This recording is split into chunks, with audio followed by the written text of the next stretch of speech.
साथियों, 11 मई को पोखरण से जो आत्मविश्वास प्रारंभ हुआ था, आज लखनऊ में वह और मजबूत हो रहा है।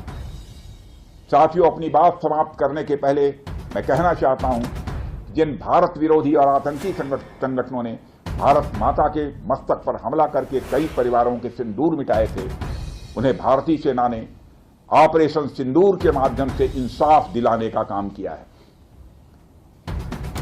और इसके लिए आज सारा देश भारतीय सेनाओं का अभिनंदन कर रहा है। ऑपरेशन सिंदूर सिर्फ एक सैन्य कार्रवाई भर नहीं है, बल्कि भारत की राजनैतिक, सामाजिक और सामरिक इच्छा शक्ति का प्रतीक है। यह ऑपरेशन आतंकवाद के खिलाफ भारत की दृढ़ इच्छा शक्ति का और सैन्य शक्ति की क्षमता और संकल्प शक्ति का भी प्रदर्शन है। हमने दिखाया है, भारत आतंकवाद के खिलाफ जब भी कोई कार्रवाई करेगा तो आतंकवादियों और उनके आकाओं के लिए सरहद पार की जमीन भी सुरक्षित नहीं रहेगी। भारतीय सेनाओं ने ऑपरेशन सिंदूर को पाकिस्तान में मौजूद आतंकी ढांचा ढहाने के उद्देश्य से लॉन्च किया था। हमने उनके आम नागरिकों को कभी निशाना नहीं बनाया था, मगर पाकिस्तान ने न केवल भारत के नागरिक इलाकों को निशाना बनाया, बल्कि मंदिर, गुरुद्वारा, गिरजाघर पर भी हमले करने का प्रयास किया। भारतीय सेना ने शौर्य और पराक्रम के साथ साथ संयम का भी परिचय देते हुए पाकिस्तान के अन्य ठिकानों पर भी प्रहार करके करारा जवाब दिया है।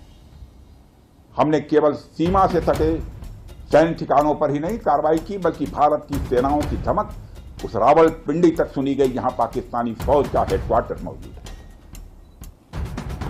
मित्रों, भारत में आतंकवादी घटनाएं करने और कराने का क्या अंजाम होता है, यह पूरे विश्व ने उरी की घटना के बाद देखा, जब हमारी सेना ने पाकिस्तान में घुसकर सर्जिकल स्ट्राइक की। पुलवामा के बाद देखा, जब बालाकोट पर एयर स्ट्राइक की गई, और अब पहलगाम की घटना के बाद दुनिया देख रही है कि जब भारत ने पाकिस्तान के भीतर घुसकर मल्टीपल स्ट्राइक्स की।